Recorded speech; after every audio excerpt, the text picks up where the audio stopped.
and welcome to the Australian Bitcoin podcast. My name is Daniel Wilczynski. So I'll be taking over hosting of the podcast from Justin. Justin has left out him at Hardblock. If you're listening to this, you already know he done a great job with the podcast, but he's moving on to other things within the Bitcoin space. You can still find him at Mission Bitcoin on Twitter. And Justin was he had huge knowledge about Bitcoin and especially about privacy. I don't have such a big knowledge on the privacy related matters in Bitcoin, but I have been in Bitcoin for a while and I'm always trying to learn more about Bitcoin. And this is the aim of a podcast for me, to learn about Bitcoin and create content that you, the listener, can learn from also. So for today's guest, we have Sztorc. Sztorc is a long-time Bitcoiner, and he's also a long-time advocate since around 2014 of something called Drivechains. So Drivechains is a type of sidechain for Bitcoin. In the show, we talk about what exactly are Drivechains and Sidechains, how they're an improvement to Bitcoin, the potential of the technology, which hasn't really been utilized much yet. But Paul really makes some compelling arguments of why sidechains are something very interesting and exciting, and why there's a lot of potential there, and why his proposal for implementing Drivechains, why that's an improvement to the existing sidechains. So because this is my first time hosting the podcast, there were some issues. Mainly, I had some issues with my microphone, which wasn't working, so I had to use a different microphone. So the sound quality was not that great, unfortunately. But I think the content was still pretty good. And if you don't know much about sidechains or Drivechains, I think you get something from it. This podcast episode is brought to you by Hardblock, Australia's oldest Bitcoin-only exchange. We make it really easy for you to have dollar cost averaging with payments going from your bank account automated into your hardware wallet. If you haven't, give us a shot. So let's move on to the show. Okay, hi Paul. Welcome to the Australian Bitcoin podcast. How are you doing? I'm doing great. Thanks for having me. Yeah, so I've been listening to a lot of your material lately, and I heard that you don't like to do introductions. You like to just get straight into a waste of the audience's scarce time. You know, the audience, they only have so much time in every day, and they can decide after they hear the meat if they care about who the person is. Okay, fair enough. That's I think that there's some value in that. So should we get into it? Should we get into the meat and potatoes? So maybe you can explain to us. So what are sidechains? How did they originate? Where did the idea come from? Well, the idea is normally said to have originated with Blockstream's October 2014 paper. The actual idea is slowly evolved, like Satoshi invented merged mining in 2010. And that was in relation to the invention of Namecoin. And Satoshi understood that they could, in fact, both use the same miners, different nodes, same miners. And that was not sidechains, but that was still pretty close. Because the sidechains get really cool because of merge mining. That was 2010. Then altcoins started to come out. Most of them sucked, but some of them were interesting. And the question was, what do we do about this? So it was a solution to the problem of altcoins, because you had People wanted to try different things: ZK snarks, ring signatures, Schnorr signatures, SegWit, all these stuff you couldn't try on Bitcoin because people hadn't figured out how. And they were like, well, we'll try it on a different piece of software. But then people were like, how, that's not good because now we have more and more new coins coming out and we don't want that. We want everyone to be unified in one team. And so the idea is you send Bitcoin to a different piece of software. So the coin, so a sidechain is an altcoin, but without the coin. So it's a sidechain, it's an altcoin, but with Bitcoin. So a completely different piece of software, but same 21 million Bitcoin. Okay, and you mentioned merged mining. So we're going to be talking about a lot about merged mining. So what is merged mining? Merge mining means that someone can work on instead of just trying to find a Bitcoin block, they can do something very easily where they try to find the block of two different blockchains at the same time. And that does not require them to do any extra hashing at all. But if they find the block, they find a Bitcoin block and they find a bunch of other blocks for free. And since they find all those blocks, they collect all the transaction fees and all the block rewards. So they get more money in exchange for doing basically nothing, and everyone's blocks are united by the same huge mining network. So the naive, they're very secure against the naive 51% attack from outside because they have all of Bitcoin's hash rate. There's this debate over whether or not that actually, when push comes to shove, that matters because the Bitcoin miners only care about the merge miners to the extent that they contribute revenue. So if the revenue is like 1/1000th of the Bitcoin revenue, then they presumably would only care 1/1000th as much. But to an attacker who's just going to try to rewrite the chain, it is as if these other altcoins, for example, Namecoin, it's as if they have like a huge amount of hash power, way more than, it's basically a tie with Bitcoin is the idea. So basically, when a miner is doing merged mining, he's mining on both chains. He's doing the same mining, but he gets reward from both chains at the same time. That's it. Okay. And do all sidechains have to do merged mining? No, and in fact, it's not possible for the merge. A counterintuitive thing about merge mining is you would think like you have like the host and then you have a bunch of guests, and you think like the host has to like do something to invite the guests in, but that's not what happens at all. So when Namecoin merge mining was invented, what they actually do is they're actually finding the Namecoin block, but the Namecoin block is assembled in such a way that part of the Namecoin block like is a Bitcoin block header, so to speak. This is very hard to like explain, so I'm just going to do my best. But basically, the point is they switched to a different piece of software. So actually, Bitcoin Core BTC cannot do anything to stop Namecoin from being merged mined with it at all. And in that sense, it actually has no idea whether or not how many coins are being merged mined. So the merge mine, and that's for an altcoin. That's a situation where you have an Namecoin is an altcoin. It is not a sidechain. So an altcoin can do merge mining or it cannot do merge mining. And there's nothing that Bitcoin can do to stop it or cause it to happen or even know whether or not it's happening or do anything about it. It's a very independent thing. It comes from the guest.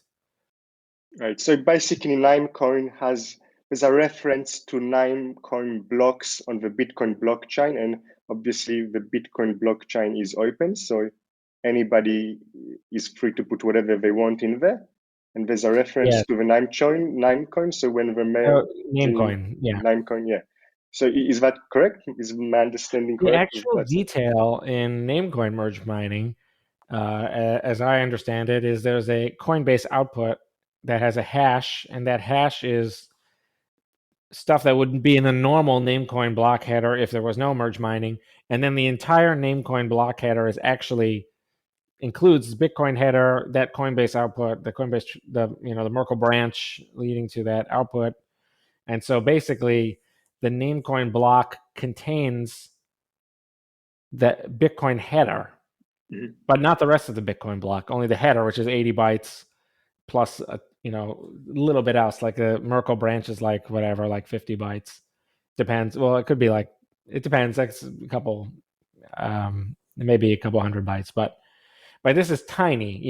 The one Bitcoin block is and now they're like about 2 million bytes. So this is nothing at all compared to, So it's the difference between. did you say the Nimecoin blockchain contains the Bitcoin header? Yes. Okay. Okay. So I don't know, but I thought it was only the Bitcoin blockchain, but contains the The reference to Bitcoin blockchain contains a Coinbase output. Yeah. So in the first transaction of the block, there is a little hash. Yeah. Mhm. So there is something inside the Bitcoin, but the merge mining kind of turns a couple things upside down. So I hope it's not too confusing. Yeah. It's a very confusing topic. It's very unexpected. It's as if you are like pulling a tow cable or something, and you start clipping more stuff on, and it becomes easier to pull. It's a very bizarre and unusual situation. But what it's really doing is, well, I don't want to keep saying different things and maybe just more confusing than helpful, but it's basically the Coinbase pulls off a different strand, and in that transaction there's a new block header and there's a new block, but only the people who run the Namecoin software see that. Everyone else just sees a bunch of scrambled stuff in the Coinbase. Okay. Okay. And getting back to the motivations for sidechains, so there's an interesting quote which you said about Satoshi, which I assume it's true, but I heard in one of your talks, and where Satoshi said something that in the future there will be many different blockchains with different characteristics and purposes. And you said that altcoins are not inherently evil, but in practice, most are wise. And I agree with you. In practice, most are wise. And like at Hardbog, we're kind of Bitcoin maximalists, but we don't want to get too. I agree with you. I think like it's interesting for Bitcoin maximalists. Maybe some of them aren't aware of Satoshi's quote about that, and I guess there is something to consider. Are some of the altcoins, do they actually do something useful? I like what you said. You said something where we keep the Bitcoin base layer very simple and secure, and then we can use side chains for experimenting with less secure and less secure blockchains and less secure and more bloated ideas. So so just what's your comment on that? Do you think that's part of the motivations of Yes. sidechains? I think the thing to read is the thread called "A Bit DNS and Generalizing Bitcoin." That's where they invent merge. Satoshi co-invents merge mining, and he says a number of interesting things there. Like he says that space in Bitcoin's chain will be expensive, in contrast to the merge mine chains, because he says there's going to be an unlimited number of those, and he is very okay with them being different. It's clear from the context, like he doesn't say all this stuff directly, but you should read for yourself, and it's clear that he's saying the Bitcoin chain will be small and have high fees because it will be superior. It will be hierarchically superior, but there will be lots of other stuff, and he talks in a way like he knows that people can add new chains, so he knows that some will be low quality. So he knows that it has to be designed so that we ignore the low quality networks. And so he clearly has in mind this big heterogeneity, this big difference, that there'll be a lot of stuff out there. And he clearly thought this merge mining thing was kind of a no-brainer, but in practice we have seen people want to compete with Bitcoin, and they have their own mining. It's very, Ethereum or whatever doesn't do merge mining with Bitcoin. So it was a very interesting thread, because you can see what he was thinking in 2010. And so that's what everyone should read that, and they'll see that he co-invents Namecoin, sort of. And so obviously that's that's a little bit of a it's a little bit of a kind of a, if you think about Bitcoin maximalism, it's kind of bizarre that Satoshi would invent basically the first altcoin, and that is something that everyone should think about because Satoshi was just a guy into really cool ideas, and he set immediately to work not to discredit Namecoin, but he was like, how can we fit it in? How can we fit it into the Bitcoin Right. project? Yeah, right. I think part of the problem is a lot of shitcoiners, the idea isn't really to experiment and do innovation. The primary motivation is for them to get rich by creating their own at coins. other people's expense in a basically a huge zero sum or negative sum game where it's the competition is not helping anything improve. So that's too bad. Yeah, and that has made people feel annoyed, and that has made, and rightly so.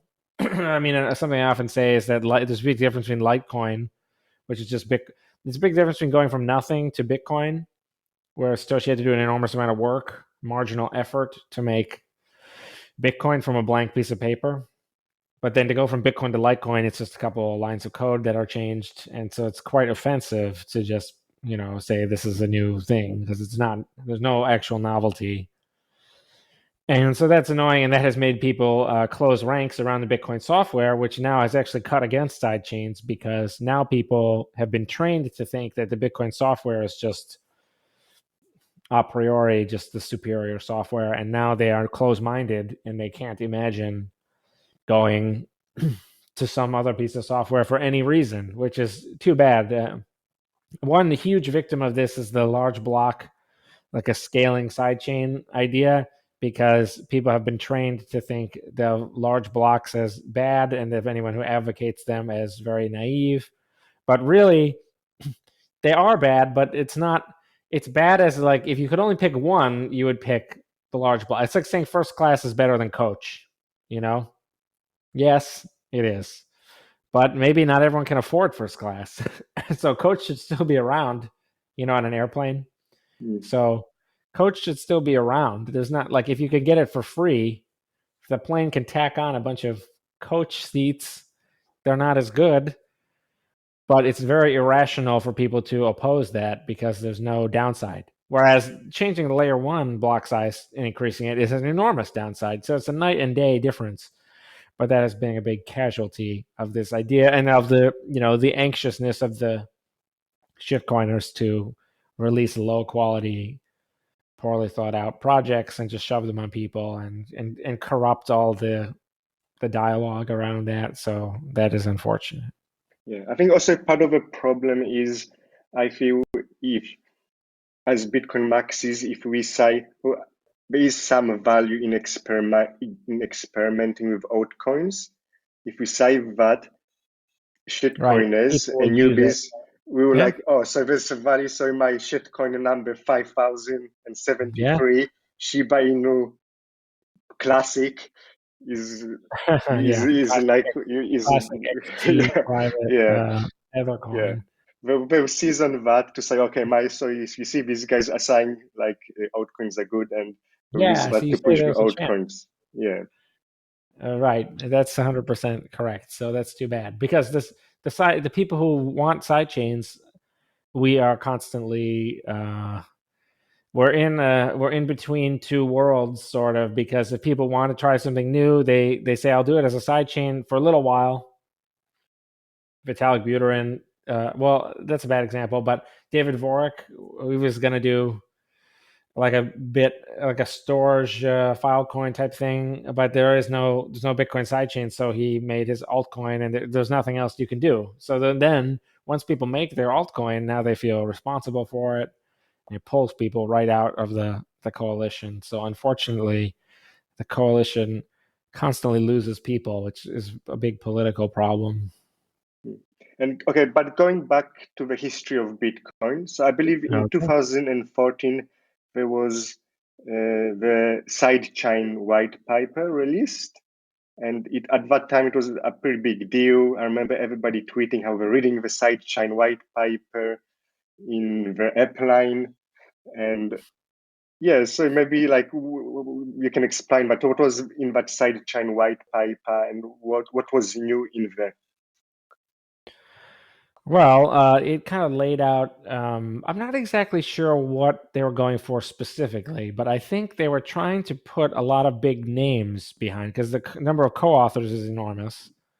So, like, when I write something, it's just me, but that paper is like whatever, everyone: Greg Maxwell, Adam Back, Luke Dash Jr., Peter Weil, all these people, really big names, Mark Friedenbach, whatever. These very huge names are on the paper, especially at the time. And I think they were just trying to like put out some definitions of things, and they were just trying to get the concept into the Overton window, and they succeeded completely with that. They had a lot of like, you could do this or you could do that, which I didn't like because I thought they should just say exactly what to do. It should be like a spec. But they said, like, they could be symmetric or asymmetric, or they could be merge mind or not merge mind, or they could be whatever, something else. And then they had a proposal in Appendix B for something called the skip list. And that was the sort of the invention, I guess. But that never came to pass. That was never done. Okay. So what were some of the options they talked about, and from those options, which one?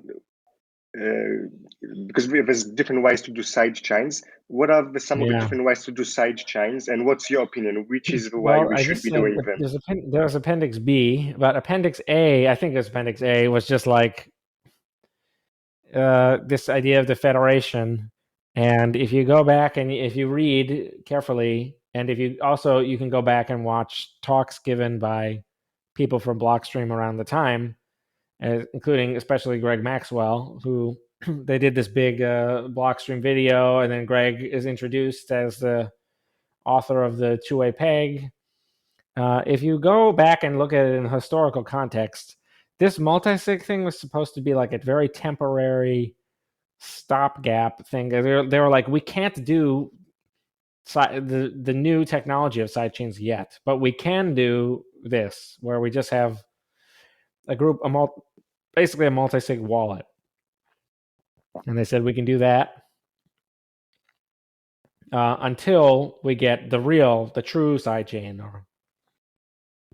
But they never did that. They stuck with this federation thing. And but then over time, because of marketing reasons, because of the block size war, because of Samson Mao related reasons, they started to flip this idea. Took root in people's heads as the multisig wallet being a real sidechain. And now that is probably how people use the term. So the term's definition has changed, which is fine. But the new definition is kind of like anything that is moving Bitcoin not on layer one. So by that definition, lots of things are sidechains, including every exchange. Like Coinbase is a sidechain if they have their money in a multisig wallet, which they do. So that the definition, unfortunately, has been kind of beaten up. Okay, which is too bad. So the way when you said the federated multi-sig model, so you basically, for the audience, so that tell me if I'm saying this correctly, but my understanding is basically you have the side chain is essentially a kind of multi-sig where there's a few parties, maybe 6, 7, or 8 central parties, but a part of that multi-sig, and so that's kind of a federated model, and they control. Basically, they have to agree to the next block. Is my understanding correct there? In this context, it refers to the fact that the coins are locked to them. There's a different thing about how the next block is found, but it happens to be basically that same idea. So there's two separate things. There's the peg in, peg out. There's the coin thing. What locks the Bitcoin, and then there is how the blocks are found. And so that one would be merge mining, and the other one would be something like BIP 300 or the multisig output or something else.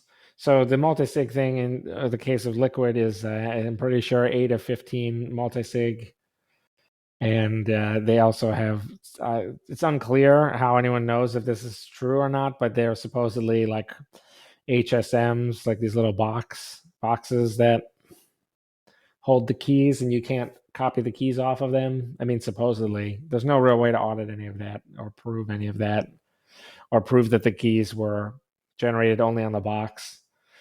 So I don't really know why, who they think they're kidding when they keep saying that, but I guess that's the thing they say. So, okay. And just to explain, for the audience, Liquid is probably the most famous implementation of a sidechain, the most active one at least, and yes. it's by Blockstream.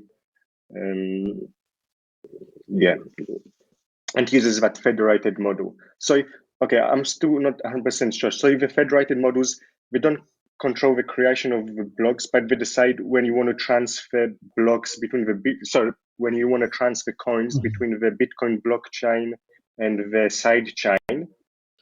That has to Yes, in be particular when you want approved. to take them out.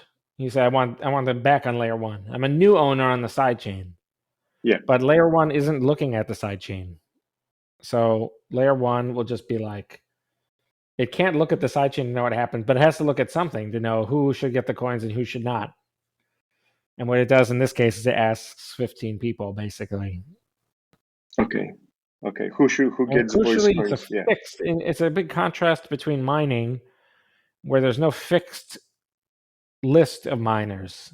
It can constantly change. The mining world can constantly change. And if all the miners died, new miners could show up without any modification to the Bitcoin system.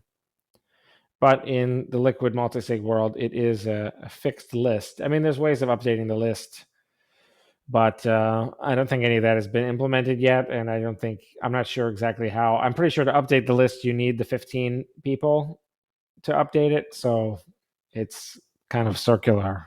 Whereas none of that is the case in finding a Bitcoin block or moving Bitcoins. So it's very different in that way. Okay, and you also mentioned something called like two-way peg, and so what does that mean exactly? Like, what's when we even say pegging in and pegging out and two-way peg? So is two-way peg a different model than the Yes. federated model? But No, this is a weird phrase, I guess. It comes from, I'm pretty sure it just comes from like foreign exchange, like Forex markets, because it's referring to the idea that you can have a currency peg. So I'm pretty sure like the EC, the Caribbean dollar is like 2.5 of those always equals one American dollar or something like that.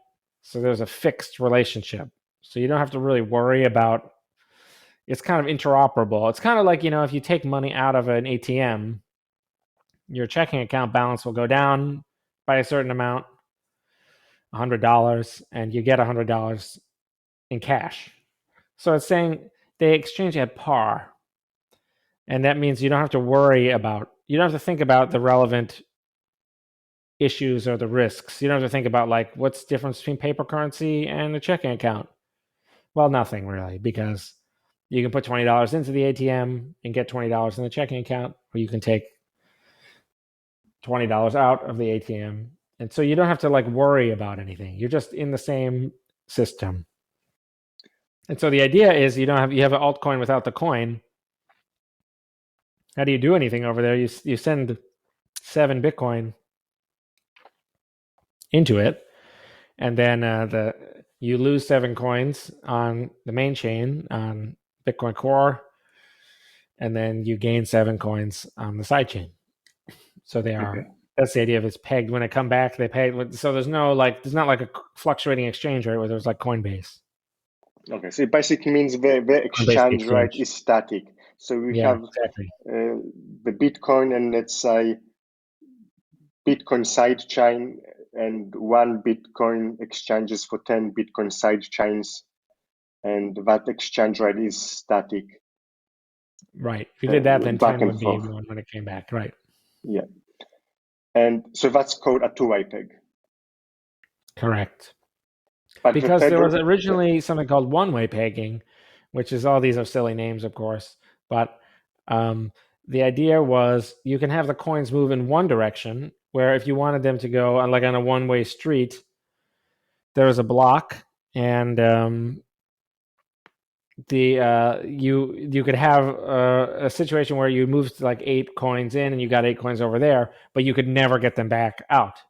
But people liked that at first because they were like, this is a cool idea. We can put new stuff. We can have like Bitcoin 2.0. We could have whatever we want in here. And the only issue is we have to, as long as we keep making it better and better, no one will want to go back to the old version. But people were like, people were kind of like, this depends on an assumption, because when it's a one-way street, you get real nervous about putting coins in the first place because you think, now I'm doing something that I can never undo. So that's no good. So the two-way peg concept gives you the undo button. You put coins in the sidechain, you're like, wait a minute. You take them out and you're no worse off than you were before. And you can see how that would be appealing. Okay, I understand now. And in the federated model, is the exchange rate controlled by the federated nodes? It's also fixed. So that one has a Oh, it's two-way also peg, but it fixed. does not. Okay. It's not like a decentralized. It's not a dynamic membership. It's a fixed, static membership. Okay. So now moving on to Drivechains. So that's your idea of how sidechains should be done. Is that correct? Yes, And it is. so what is Drivechains? How do they differ than the current implementations like Liquid? Yes, well, it's not. They don't use the fixed member. They just use the set of Bitcoin miners as the authenticators of which coins go where. So that's for a variety of reasons.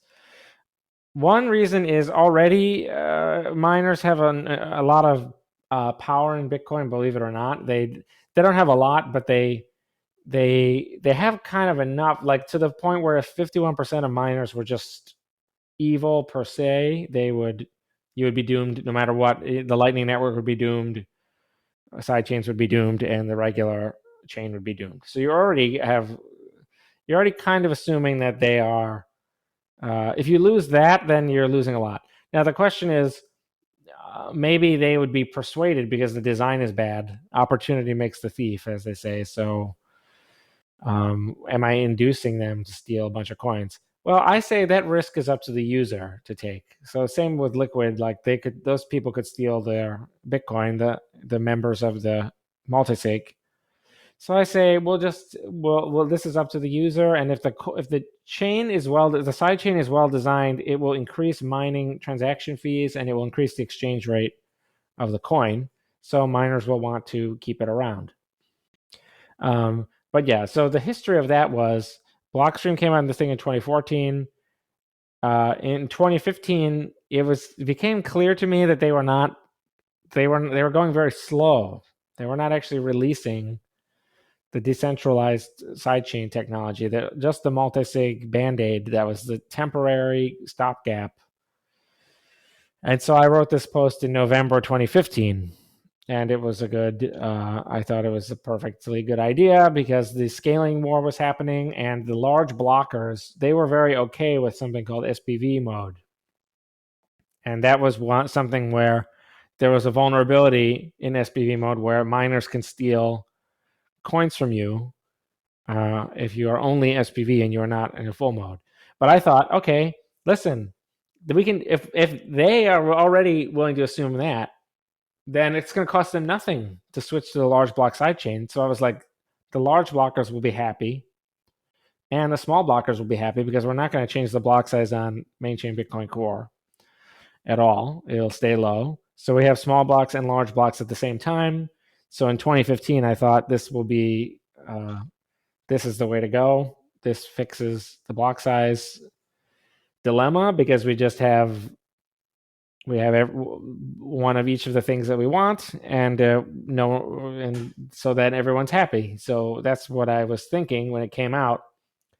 Unfortunately, the timing wasn't great because there was scaling 1 and scaling 2, September 2015 and December 2015, and my idea came out in the middle. But scaling was teeing up segregated witness, and then Lightning, which was people thought would be, and it was said that would be done by April 1st or something. I don't know why anyone said that, but they said we'll do SegWit, we'll be done by April 1st, and then we'll have Lightning, and then everything will be fine.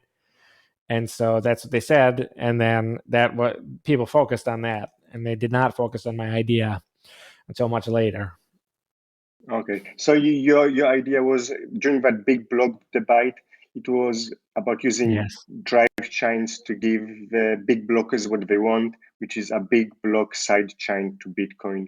And if they want big blocks, they can just transfer over the Bitcoins to big blocks, which is like letting the market decide in a fair way. It's letting the user decide. Yeah. The user can do whatever they want. If they run the large block software, then they have to process the larger blocks. But if they don't want to do that, then they just don't have to. Okay. So I'm still like don't fully understand. So the difference between the Drivechains and the current sidechains like Liquid is that you don't use the federated. The Drivechains don't use that federated. That's basically really, is that the only main difference? Well, it's kind of a big difference because you have a little bit of a not your keys, not your coins problem with Liquid, because it is a federation, but it's like they have the money. So in Drivechain, also the miners have the money, but that's what I was trying to say before, is that mining is like a process. So there's no names, there's no fixed owners, and so Drivechain, the miners sort of own the coins, but they kind of already own the coins to some extent. So the in Drivechain, the miners own the coins, and what I do instead is I throw a bunch of stuff in the way of the miners so that it's very difficult for them to coordinate to steal the coins. But if anyone wants to use the system in an honest way, that happens very quickly and reliably. So I tried to set it up so that the withdrawals are very slow. They take months, but this doesn't matter because users can swap the coins without using BIP300. They can swap them on an exchange or using HTLCs or something. So there's no disadvantage to them. And so the only people who will walk the coins back across will be very patient people or the miners themselves. And so those people they're unlikely to steal from themselves. So the whole thing is designed, but there's an important difference, which is the miners. Again, the mining is a process. So mining means that no one can stop you from adding a new side chain. No one can, like, if someone killed all the miners, new miners would show up without anyone doing anything. So with Liquid, there's a multi-sig, but if you want to, let's say instead of Liquid, you wanted to do something else, like Zcash sidechain. In the Liquid model, you have to find 15 new people, and then you have to say, this is a new, excuse me, this is a new federation. And then that has no reputation on day one. So people have to decide whether or not they trust that multi-sig thing. And so it's difficult to start up something new. But in BIP300, we already have the mining network, so you can just spin up a new sidechain sort of whenever you want. There's also, I think, a better incentive alignment, because in BIP300 and in everything really, all the money is going to go to the miners because they can filter anything they don't like. So in BIP300, the miners get all the fees. In Liquid, all the fees go to a wallet controlled by Blockstream. So the miners they don't really lose very much if Liquid goes offline, and they don't really gain a lot if Liquid is popular. In fact, they kind of lose out because the fees are going down. So the idea is to align the incentives better. Have miners just be like, miners are they're driven by profits. They want revenue, so they can do this. If they have an optional activity where if they want, they can add a chain, and then there's more revenue for all of them. And then if the chain is badly behaving, or if there's something wrong, then they lose money. And so that is designed to keep the miners as cheerleaders and champions of all the side chains of the system. And it's also like it happens to be the fact that, with mining, it's unclear the physical location, it's unclear the identity of the miner. So mining is much better than the multi-sig idea, because the multi-sig, you take out the multi-sig people and it's over. But with mining, it is unkillable. Okay. So does that mean the federated liquid, it doesn't use merge mining? Well, again, it doesn't, but we're talking about the coins. So there's a difference between the coins, which is the escrow, the account that holds coins that you move in, custody of the coins, and that's different from how blocks appear. So, for example, Liquid, the blocks are once every minute, I think. But whereas Bitcoins are once every 10 minutes, so that would not be easy. You could do that with merge mining, but it would be convoluted. So it's not very. That was a kind of a giveaway that they do. I don't remember exactly what it is, but it's some kind of like Paxos, some kind of older consensus thing that doesn't even use mining. Okay, so they don't really use merge mining on the federated, but the Drivechains do use merge mining. Well, yes, because Drivechain is BIP 300 plus 301, and that's a type of merge mining. Okay. But I think you're crazy if you don't do merge mining, because you're already trusting the miners. No matter what you do, even if you use Lightning Network, 51% can still screw you over. So that's not good. But if you're already going that far, then you kind of lose nothing by putting if you merge mine, then it's the same group, and then this is in Drivechain 300, the 51% group can move the coins, and so you're really not losing anything at all by doing merge mining. But what you get is you get all the mining for free. Whereas there's also something very bad in sidechains where the sidechains have no block reward, so they don't make any new coins. So the only thing they have is their fees. That's the only thing the miners can earn. So in Bitcoin, we get whatever it is, 6 and a little minted, and but then we also get the fees. So it could be like 7 Bitcoin total. But on the sidechain, you only get the fees. So there's a bad situation where the reward is extra volatile on the sidechain, because it can like go to 0, for example. The whole reward, 100% of it, can go to 0. Whereas with Bitcoin, it could just go down from 7 to 6.25 or whatever. So then when it's volatile, you don't know when will another block be found. Will it ever be found? You have an issue. But if it's merge mining, then all the blocks are just coming in for free. So you don't have to think about that. You just think, how much extra money am I getting? Oh, 10 cents? Well, that's another 10 cents in my pocket, for free. So it doesn't really matter as much. You just leave everything running. Okay, yeah. So that's why I think you're crazy if you don't do merge mine. But people can do it. They can do on the sidechain. They can make whatever mistakes they want, and no one can stop them, including me. Yeah, that makes sense. So again, I'll start something. Tell me if I'm understanding this correctly. So in the federated model, obviously the federations could get together to steal money on the sidechain. And yes. In theory, in your model,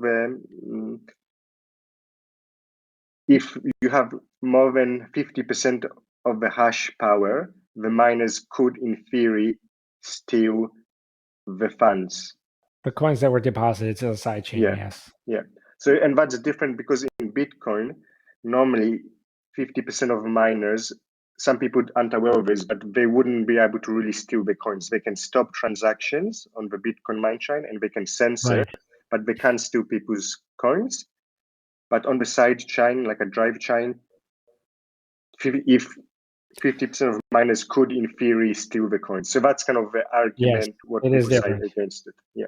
But it's still much better. What you're saying is it's still much better than the federated model, because 50% of miners is much better than 8 federations, where you need like 4 of them to steal coins. The federation has one problem with the federation is that they're not punished by stealing. They just make away with the coins. Whereas the miners, if you have a situation where there's a base main chain, and then there's like 4 or 5 really popular side chains, and then there's like another side chain or something. If they steal from that, then the users may all panic, and they may say, well, the side chain idea is dead. And now all this whole stream of revenue that they would have been getting for every sidechain, and the gain to the exchange rate, because now instead of being a coin that only does one thing, it's a coin that can do anything. But then if the sidechain idea is not supported, then that would all be obliterated. So they at least are punished for stealing. Right. They have some incentive to keep from stealing. Yeah. And yeah, so that makes a lot of sense to me. I have to stress that it's not like they can just steal. Like the BIP 300 idea is designed around stopping them from stealing. So what I kind of assume is the sidechain is going to spit out the sidechain full nodes, which are not mandatory. No one has to run them. But if you do, you get like 4 hashes a year, every 3 months. The sidechain will calculate what the withdrawals should be, what the TXID should be, basically. And it's very rare. And that's on purpose. That's to make it easy for people to pay attention to them. So you have 1 hash with your human eyeball, you can just see the hash and understand exactly the state of the sidechain. And when they want to withdraw on layer 1, that hash is the thing that's introduced to everyone. It makes its big debut, and then it has to make progress over the 3 months to reach the finish line. So everyone can easily see if that's not right. And then they have until then to call the miners and assassinate them or plead with them or start up different miners or do something else.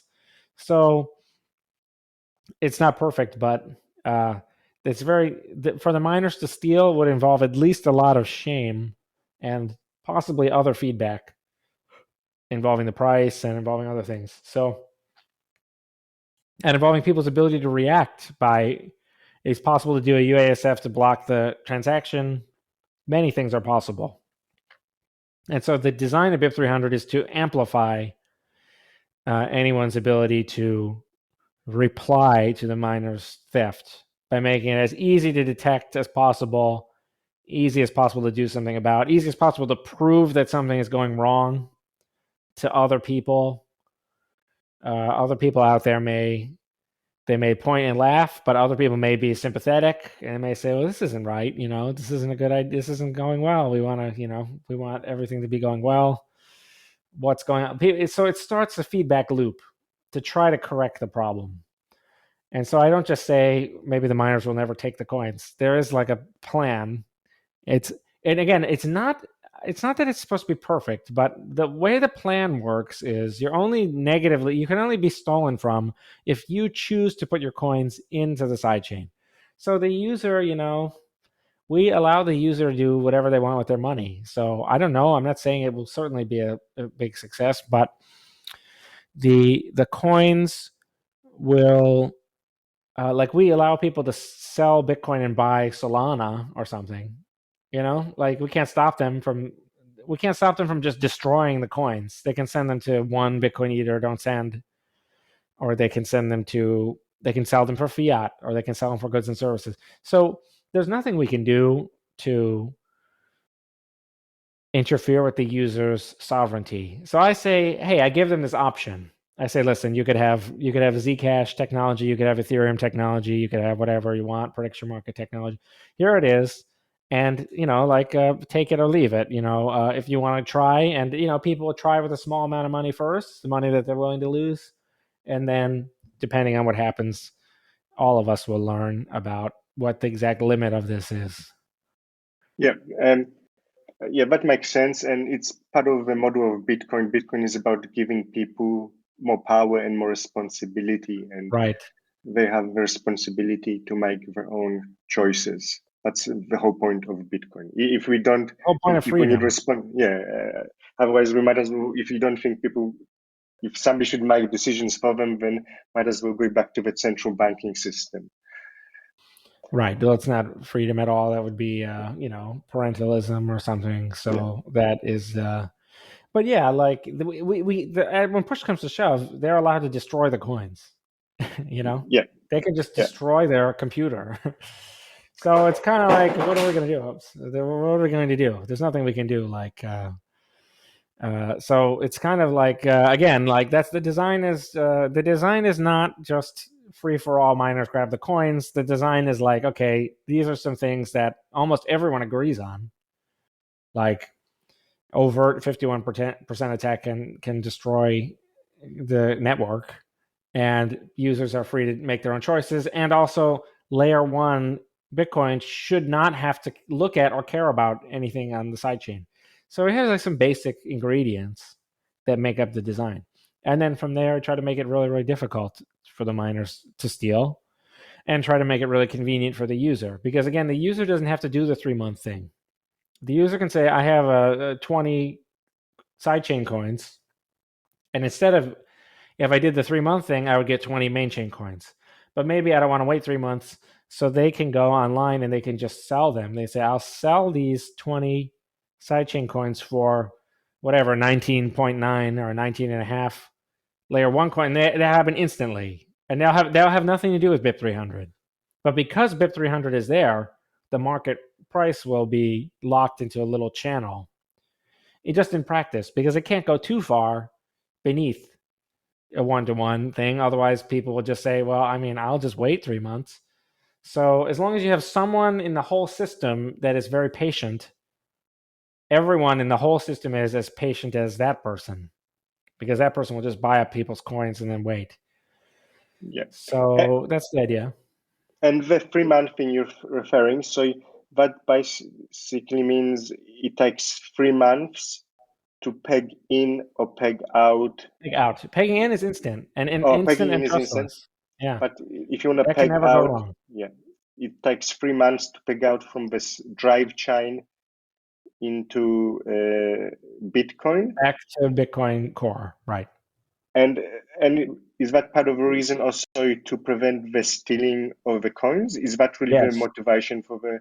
So you have Right, because you have each 3 months. withdrawal is uniquely identified by a hash, and that's the hash that the sidechain is going to say.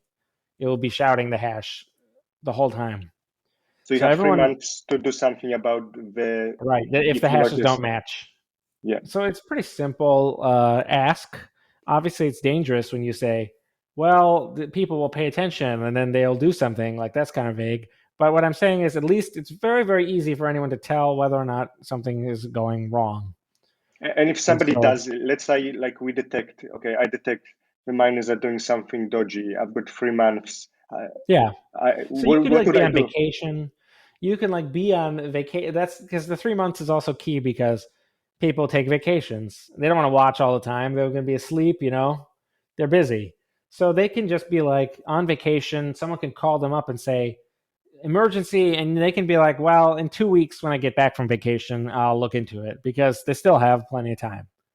So that's the whole thing, is that the easier it is for them to react, the more comfortable they are, and the more of a deterrent it is. Because if you break into someone's house at like 4 a.m., you can maybe break in and get out, steal some stuff and get out before they even get out of their bed or whatever. They'll be confused, and that means you might want to try it. But if you break into their house and all of a sudden you slow down, you become really, really, really slow, and they have like a whole 24-hour period to, like, whatever it is, take out a fire poker or a kitchen knife or something, and take care of you, then you say, well, I'm not going to break into that house, because that's a magic house where I'm going to slow down. So that's kind of the idea. Now, the things you would do, they would be like, you want to like make sure there's no, like, is there some kind of misunderstandings or bug in the software or something like that? That's very unlikely, but that's always possible. And then you would say, are all the miners doing this? Like, is this planned? Is this intentional? You know what I mean? Because if it's slow, again, slow means it has to be intentional. Because again, it's like you break into someone's house, but you have to stay there for a long time. Like, if you accidentally break into someone's house, as soon as you realize that you've done that, you will get out. You'll be like, whoa, this is a mistake. I have to get out of here.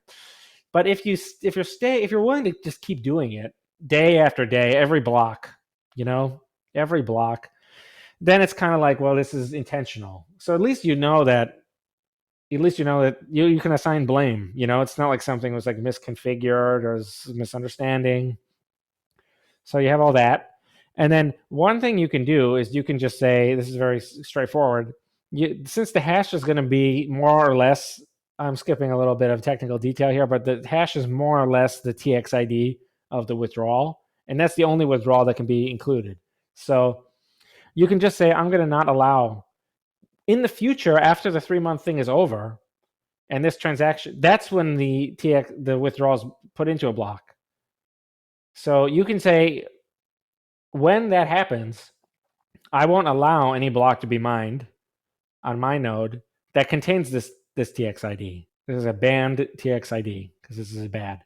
And again, people can do this at completely different times because it has no effect until the very end of the road. So in particular, it has no effect if the miners change their mind and give up. So nothing bad can ever happen to you if you do this. And so it's basically UASF to block the theft. So you have a long time to coordinate it. And this is, again, the one I had in mind when I was thinking about this was there were 2 instances in Bitcoin's history where there was a genuine emergency and stuff had to be changed. In particular, in one sense, a lot of code, a lot of engineering had to be done, and decisions had to be made. People had to be called, and like they just shut down. So one was in July 2015. The other was earlier. I don't remember exactly when, but I have this. I think I put this somewhere in the Drivechain post. And in both of those instances, I think it was 6 hours and 5 hours, where people would actually like write new code and patch the software, kind of without anyone doing anything. So I was thinking like 5-6 hours to like write new code. But this is a very simple thing where someone can just say, they can like right click on something and say, ban this. And again, they have 3 months to do it. And everyone can do it at a different time. And there's no software upgrading. There's no downloading new software. There's no doing anything different. It's just like, do you click the switch or not? So I was thinking this compares very favorably because you have way more time. It's way simpler. Nothing bad can happen to you. The only bad thing that can happen is if a lot of nodes reject the transaction and the miners just plow straight through and they say, we're determined to include this transaction, then what will happen will be your node will stop receiving blocks. But that's the only bad thing that will happen to you. And you can just wait at that point. And if you wait, a day or two, then you may decide to give up because they put the transaction in that chain and you aren't following it, but then you right click on it again and you say, okay, I unban this transaction. And then basically you're allowing the miners to steal. But the mere fact that this is so easy and so possible, again, it's like you're robbing a house and it's slow and the person has like an enormous gun above the fireplace or something, and it's like it's very easy to use. They just like press a button and it just blows like the whole doorway to shreds. And so the fact that it's there may be a deterrent. No one knows for sure. Maybe all these ideas will be terrible and everyone will think that this will never work. But the fact that it's there as a deterrent, the miners might say, we tried to steal, but they ran a successful sympathy campaign in time. And now we're not going to win because 80% of the nodes are determined to block this TXID. So that's one thing you can do. Another thing you can do is try and figure out, call the people who are in charge of like the big mining pools. The pools have another thing they're very vulnerable because the pools can be very easily replaced. The hashers are spending hundreds of millions of dollars on equipment, electricity, and they just want a return on their investment. They're simple people. They don't include transactions in blocks. Most of them don't know anything about what. There's a good scaling 2. They had like a miner panel. The miners were very confused about the block size. They just wanted someone just said on the panel, can someone just tell us what to do? They live in a completely different world where they're just trying to find cheap power. So something funny about them is that sometimes they're sort of mercenary, like where they'll just switch. They'll switch from BTC to BCH just based on the day and who pays more money when. So they kind of like, it's what's the phrase? Like it's kind of just like it's anyone's business. Like they'll work for anyone. They don't even They don't even know what the block. They get the template. The template doesn't have any transactions in it except the Coinbase, so they don't even know what's going on. The pools do all the thinking for the miners.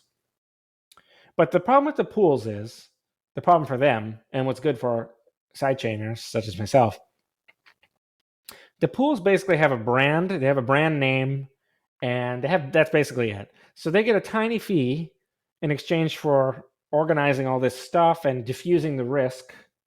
So they have special software and stuff. These would be the people who do the merge mining and everything. So they have special software, but they get a tiny sliver of a fee. They get a little bit of money.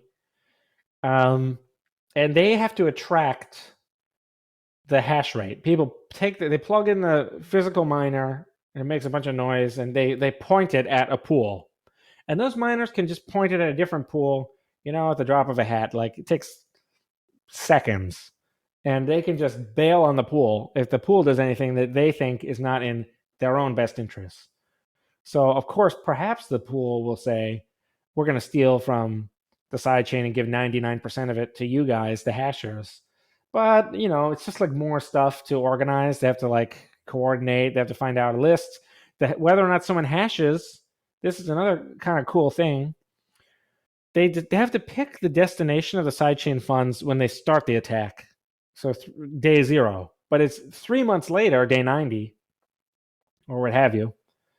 That's when it actually pays out. So they have to make a deal with the current group of hash rate here. But then if those miners drop out, they can drop out and go to a different pool. Now they're already in. They're already locked in to get some of the theft. And they just say, well, I'm locked in on the theft, but now I'll mine somewhere else and get the rewards over there. And so they can't, the sidechain theft can't change the destination of the funds once it starts. So maybe if anything happens over the 3 months, if there's misunderstandings or miscoordination or just bad leadership of whoever's trying to do this attack, this would again just make people tend to think, I don't know if this is worth it. Again, nothing's perfect, but so you have the mining pools. So the pools are easily replaceable. You start up a new pool, in a day, you attract hash rate. So if a pool just goes rogue and tries to steal the coins, that won't work. Certainly will not work. Right. Okay, I get it. So in terms of implementing Drivechains, so Drivechains are a better way to do sidechains, and to implement them, to have them within Bitcoin, we need BIP 300 and 301. Is that correct? Yes. Okay. So what's in these BIPs? Why do we need them? Well, what enforces this 3-month-long gauntlet thing, that is what BIP 300 does. So it will reject a block that tries to withdraw from the sidechain faster than the 3-month thing, basically.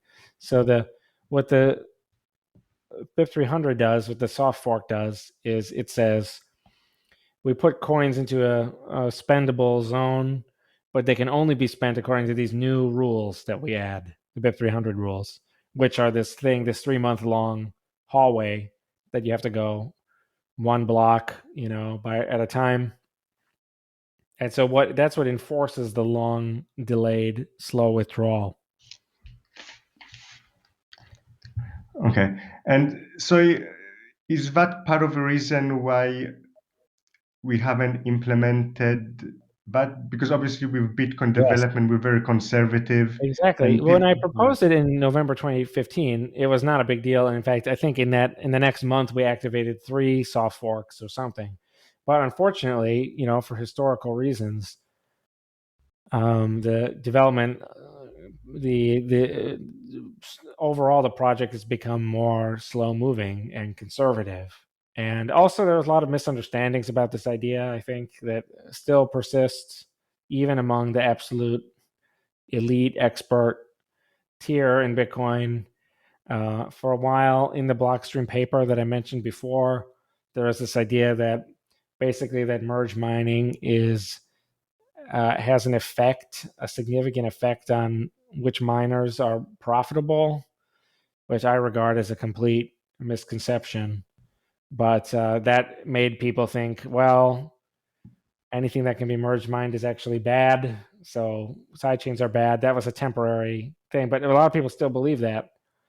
But I think that's just a mistake, because think about it, like lots of things determine whether or not a miner, some group of miners is profitable or not, like the invention of that whole natural gas flaring thing that made some miners more profitable, some less.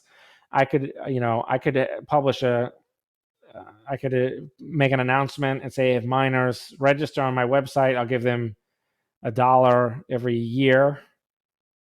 That might affect, in quotes, that might affect which miners are have the additional $1 of revenue.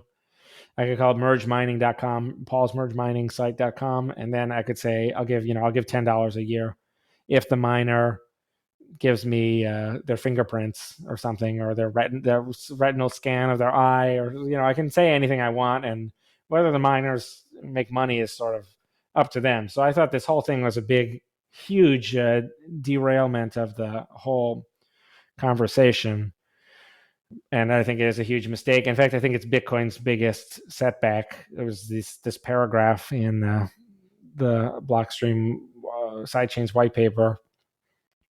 So there's a lot of misconceptions about the idea, but in general, I think it's just because things are slow. People like the Lightning Network.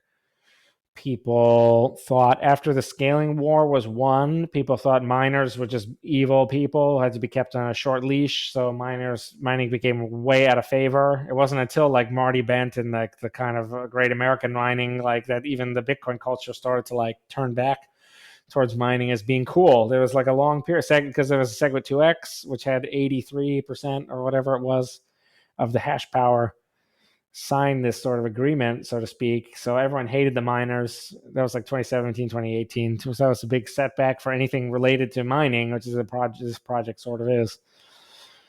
So that was bad. Then, I don't know, like people wanted Taproot, I guess. So that was people were more interested in Lightning type things. Taproot is sort of like a Lightning thing because the cooperative close, some other stuff, but people kind of got really into Lightning, and Lightning was like the big, after the scaling war, it was like Lightning is the victor, large blocks, etc., is the loser. And also changing Bitcoin was seen as, after the New York agreement, after the SegWit 2x, anything that changed Bitcoin at all was seen as like very heretical.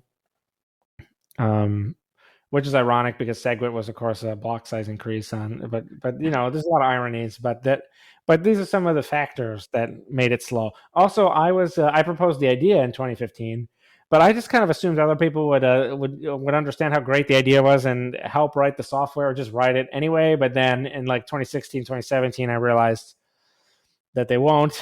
So I did software myself, and I was just taking my sweet time with it, going very slow. Me and the other people who are collaborating with me, we're just kind of taking our time and going really slow. And then, recently I've been like, let me put out some example sidechains so that people understand what this is for. They see it with their own two eyes. So we cloned Zcash into a sidechain, and we cloned Ethereum to a sidechain. So that all that stuff didn't even happen until recently. It was just, I was sort of I'm partially responsible because I was going very slow. Okay. So when you say recently, within the last year or so? The Zcash sidechain, we sort of started it in 2020, and then we sort of finished it last year, and then we sort of we had a big upgrade to it this year because we changed the sidechain template around to make it very easy, minimal changes to copy the latest version of an altcoin. So for example, we had the Zcash 4.0. They spent like a year and a half doing Zcash 5.0, but in one weekend, we could switch the sidechain from 4.0 to Zcash 5.0. So we're making it very easier to copy, and we reuse that technique for Ethereum. But the Ethereum was like last month or something. That's pretty recent. So Right. Now it's easier for people to see exactly what they would get out of BIP 300, whereas before there was nothing like that. And before, the writing of the BIPs was not, I mean, I wrote the first part, but I was like very philosophical, and now I deleted all that, and it just says exactly what the software does, and it's very short. Okay. And so a lot of this is like we're explaining the arguments against BIP 300. It's Yes. talking about the merits of Drivechains, and some people think there's merits in it, and some people think there's less merit. But if we agree that, I mean, to me, it seems like it has merit. It definitely seems a much better way to do things than the current model of federated sidechains. That seems pretty obvious to me. So if we can do sidechains better, that's just a win. Yeah. And the two big misconceptions were the miners can steal situation and what I call miner side hustle. This idea that merge mining is actually bad. And again, unfortunately, the miners can steal was kind of like put forward by Peter Todd in 2015, but he was doing the right thing because everyone was saying sidechains, as you said, everyone was saying sidechains are perfect, the holy grail, blah, blah, blah. And Peter Todd found like a negative thing to say, which is always very important. You always need someone to do that. But again, the miners can steal critique is dealt with by just saying the user can observe, and they can just say, they can wait and watch, and they can say, is this right for me or not? But there's a lot of evidence suggesting it would be because, again, the whole large blocker community, which was a part of the Bitcoin community, they were very happy with SPV validation, and that's what the sidechain security model is exactly the same. So we had a huge number of people who clearly were earnest in their willingness to downgrade to that security level in exchange for larger blocks. So we had customers were lined up basically for the idea. So that's why I think, and then you look to see today, like how many people use Solana, where you can barely even run a node. And, are these short-lived things? Yes, but the sidechain can also be short-lived. So it doesn't even make any difference. We could just have a sidechain and then it could just die off, and who cares? It'll be like a fad, but it doesn't even make any difference. So that's dealt with that. And then this miner side hustle thing, unfortunately, again, it was endorsed by this idea that this secret idea that merge mining is bad was endorsed by the smartest of the smart people and the most high status people. So despite the fact that it was not correct, it was very popular. And I think still people believe it. But as I said, it's not very relevant because anything can happen in mining that will tilt the playing field. Mining is people are going bankrupt all the time in mining. So some miners use leverage to get an advantage, but then in a bad, unlucky period, they go broke immediately. There's the natural gas flaring thing. There's this. They have to make a million decisions, and the idea that this software would be a significant cost, because the benefits, anyone gets the benefits. You understand that, right? It's like this money is just there for the taking, and in proportion to your hash rate, you just get the benefits, and then the difficulty goes up as more profits go. But the idea that the costs could be significant is also very far-fetched, because it's just running more node software, and that can be expensive. But the key with that is regular users, like a regular full node user, they're basically a 0% miner. So they have to run the node and they get nothing. So whoever's designing this software, they need some people to be running the node, so the network just won't exist. So there's a natural feedback loop keeping it clamped down. And if it's too expensive, then the network will just die. That's the other thing is if it's too expensive, if miners don't make a profit by running the sidechain, if it costs more, then they just won't do it, and then everyone's left exactly the way we are today. So no one is worse off. But those are the two big, what I think of as misunderstandings and setbacks, and that's just too bad because I designed it with all that in mind from the beginning. Because I said already we can, with respect to the miners can steal. I said people can already destroy their coins. They can already sell the coins for altcoins, which is the whole point of the sidechain, is to be a superior alternative for the altcoins. So it's the buyer's decision, consumer sovereignty. And then with the other case of the miner side hustle, I designed BIP 300 with that in mind, because I was saying, well, listen, we want to protect the full node costs. When you run a full node, we want that to be cheap. That's decentralization. But we do nothing at all to make mining cheap. Mining is like it's a runaway train of going wherever it wants, and nothing can stop it. So And I have a counter argument in a post that I wrote, a second security budget post that I wrote, where I said, if anyone still believes this, that merge mining is bad because it may make it more expensive for miners, or it may change, profitability, the scale economies of profitability of mining, then I say, why not just remove the upward difficulty adjustments from Bitcoin, because those are what really make the blocks hard to find. So that's doing way more to make the blocks hard to find than anything the validation is doing. So I say, listen, we'll set the difficulty to its minimum value and just keep it there forever. But then everyone can see that would be a bunch of nonsense. Maybe not everyone, but the experts that I'm talking about would see that's jumping straight into a disaster. But that's all it is because that's what the difficulty adjustment is doing. It's constantly firing the bottom half of the mining industry. So it's constantly causing some people to go out of business, and it's constantly making some things mandatory. Like if you have to use an ASIC now, it's mandatory. So what's the difference between that and saying that ASICs are mandatory versus GPUs versus CPUs? What's the difference between saying ASICs are mandatory and saying natural gas flaring is mandatory, or saying that merge mining, a lucrative sidechain, is mandatory? To me, there's absolutely no difference at all. It's like, so I regard the whole idea as just a mistake.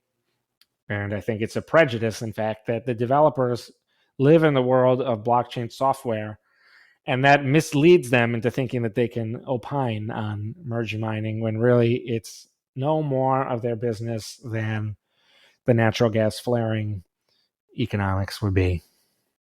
Okay. Everyone knows what I'm talking about that, right? Like this idea that the natural gas is flared off. Yeah, I understand.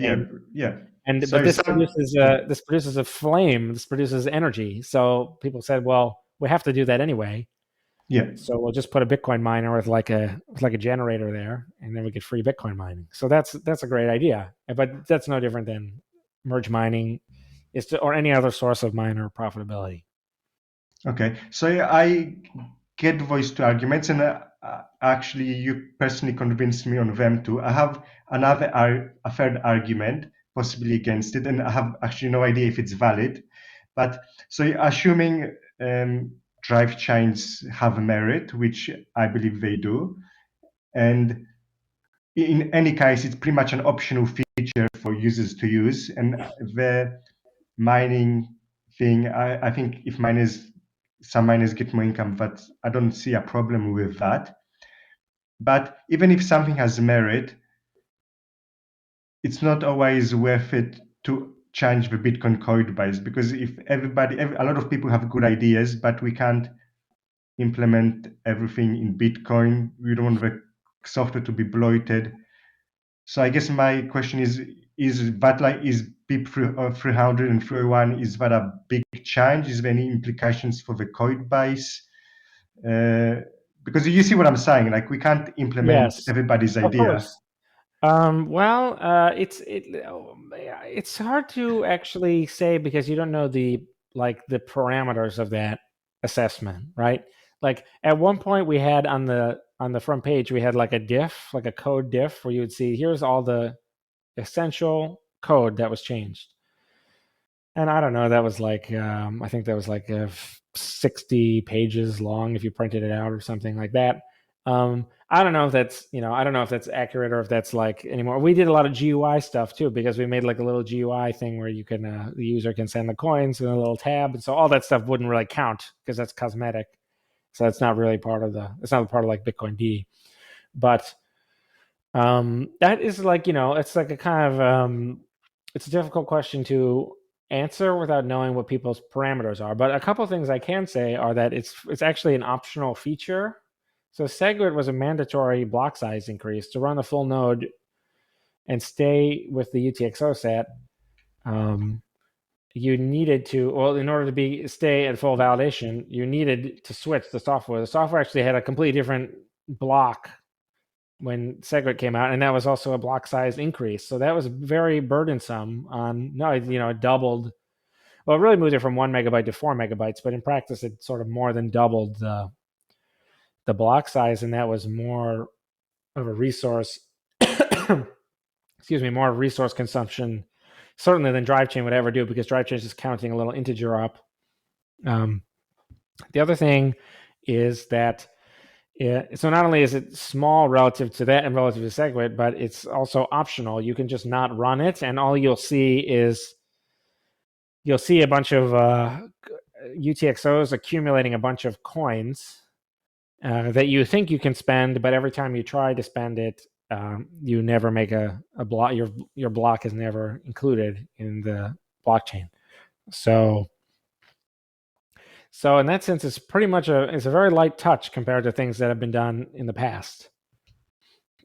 It's not really.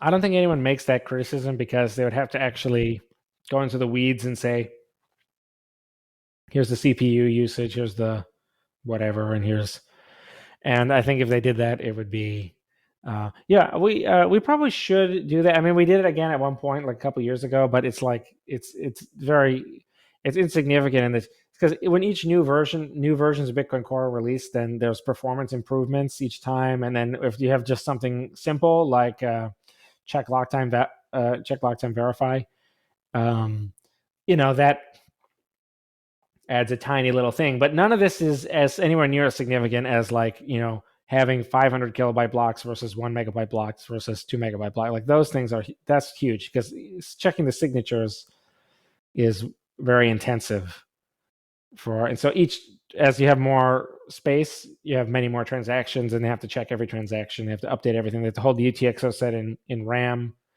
So this is very small, because there's just 256 sidechains total, and each one is only one UTXO. And so there's some, there is overhead, but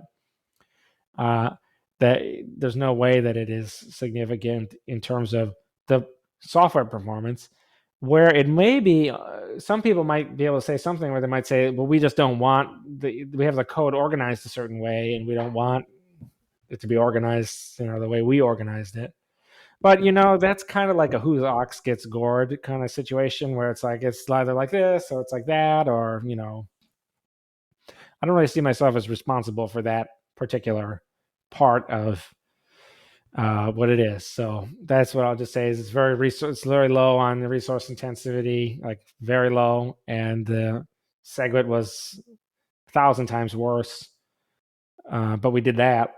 So, but yeah, people are conservative, and also we shouldn't do anything in Bitcoin without the user's consent. And consent, in order to really be true consent, it has to be informed to some extent. It'll never be perfectly informed, but like if your doctor tells you something, they are required in the United States, and hopefully, in Australia or something, they're required to try to give you some idea of what they're about to do. They say, we are going to cut out your liver and put someone else's liver into your body. They tell you, like, you understand, like, here are the risks. You're not a doctor, so you'll never know what they know, but you're supposed to have some idea. So the point is, we shouldn't have BIP 300 unless people have some idea of what's going on. Okay. So I agree with that, and we should go slow. I mean, I think we're going too slow, but because this is from 2015, the idea. So people should really make time in their weekend for this. So I think it's time for that. But yeah, in general, it should go slow. It's possible that Bitcoin already wants to be totally ossified, as it's called, and it won't change anymore. I think it would be a mistake to do that before this, because this allows it to change an unlimited degree in a safe way in the future. So this is the one thing you'd want to bank. You'd want to get this in before the ossification. But yeah, you never know. Like that type of argument, I think it would be better if it's better if, like, people who are very into computer science have a specific thing, like a specific line of code or a specific file or something, where they say, we don't think this file should be like this, because then you can just say, well, okay, can I just change the file, but it does the exact same thing, then I would do that, of course. But I don't think anyone has any real objections of that form. Okay. And so one last question I have for you before we finish up. So what if I put kind of my devil's advocate shitcoin hat on? So what if I say, why do we need like a sidechain anyway? Why do we need a peg if we do agree that there's potential merits in that there might be a potential merit in experimenting with characteristics and making altcoins? Why have it pegged to Bitcoin in the first place? Why not just create a completely separate coin not linked to Bitcoin? Well, why not do an altcoin instead, is what you're saying. Yeah. Like why not just do an altcoin instead of a Drivechain sidecoin? Well, again, when sidechains were first proposed, the answer to that question was very self-explanatory, because the whole point was, I have Bitcoin, but now someone invents whatever, Monero, and now my coins are no good. I have to sell them and buy Monero, and if I time it wrong, then Monero will get popular, and maybe Monero will get more popular than Bitcoin. The Bitcoin project will just be destroyed. So because they're very rivalrous, the projects, no one wants to be the smallest coin, because that's in a precarious situation. You're on death's door. But once that one dies, then there'll be a new one that's the smallest one, and so then you don't have to be a chess grandmaster to see that it's really nice to be on a big coin, because you don't want to worry about losing all of your net worth.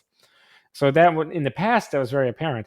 I mean, today, I guess I would say, like, there's a meme I have on the somewhere in the FAQ, the Drivechain FAQ, where it's like the 20 years later and all these fit in your pocket or something, where it's got the guy with the boombox and he's got a video camera and he's got like a fax machine, he's got a camera, and he's got like all this stuff, headphones, he's got like a radio, he's got all this stuff, he's got like a VCR player and stuff. So he's got all this stuff, but now you have a cell phone, and it's just easier to have one thing that does everything than to have all this other extra stuff, because you want your one coin to be able to do every single thing, and that means that your investment is never imperiled by technological progress or innovation, because there's no limit to how good of an idea that someone could have tomorrow. If there's the sidechain world, then you wait for the person to have the idea, and then eventually you just make a sidechain, and then you're fine, because you have the idea no matter how good it is. I mean, it could always be so good that it would just blow Bitcoin completely out, but that's unlikely, right? So it's something that's so good that you would never even, you would start there, and it's so good it defeats a proof of work or something. So, but ignoring that, just or a different idea. So it doesn't have to even be better. It can just be a fringe idea. So for example, on Bitcoin right now, with only one chain, no side chains, the blocks either have to be big or small. So someone has to be turned away. If you wanted them small, then if they're big, then you're out. But if you wanted them big and they're small, then you're out. So you're turning people away. But in the sidechain world, you can just have everything. So you can have a really fringe idea that most people don't like, but that a few people do like. This is called the long tail, like on the internet. Like not a lot of people like whatever obscure thing, But on the internet, they can all find each other. So they have like a community. So like, anything that's kind of like really fringe or whatever, like, whatever it is that you like. I don't know. I can't think of a good example right now, but like Ocarina of Time randomizer or something. So something that's obscure. On the internet, everyone's there. So you can find the other 500 people who are into that thing. And you go there. When you go to YouTube, you go to Ocarina of Time randomizer, and then other millions and billions of other people do not. But everyone's on the same YouTube. So that's so it's pretty apparent, I think, why you would want to do that. The altcoin is also like, it's just those people always need to do shilling of the coin because it's new, so you always have an announcement, and then people say like, will it pump, and then there's like, will it get listed? It creates this whole circus. So there's a lot of reasons. Okay, and also, I guess you would get the security of Bitcoin's hash power, right? Right, you would. Anything merge mine would, but sidechains in particular would. Okay, cool. Well, I mean, thanks, Paul, for explaining that. I think, like, the more I've been reading about Sidechains and Drivechains. I've heard about it many years ago, but I never looked into it too much until recently. And the more I learn about it, it definitely seems something that has merit. So thanks for Okay, great, explaining cool. and helping me. My pleasure. Yeah. Is there, if somebody wants to learn more about you or about the Drivechains, where should they go? There's a drivechain.info site, and I have like a Bitcoin blog at truthcoin.info. So truthcoin.info, I have drivechain.info. The BIPs are the drivechain.info. The front page has links to lots of stuff. So I have videos. I have like a YouTube playlist there. I have the software. So those are the best things, is to either watch YouTube videos, which most people find easy enough. But also the best thing to do, of course, would be to try to download the software and watch with your own two eyes everything that's happening, because we did work pretty hard in the GUI so that it would try to explain to people what is going on. So those are good. And then we have links to the BIPs. We have the FAQ. We have like a peer review section. We have like other articles. We have memes. We have everything. So we have stuff on drivechain.info. Has all the media, presentations, talks that I've given, links to different blog posts I've written about this topic. So there's lots of info on there. Okay, cool. Yeah, once again, thanks, Paul, for coming on, and thanks for all your work towards Bitcoin and trying to improve Bitcoin and pushing these ideas. And yeah, hopefully talk to you next time. Okay, great. Hey, thanks for having me.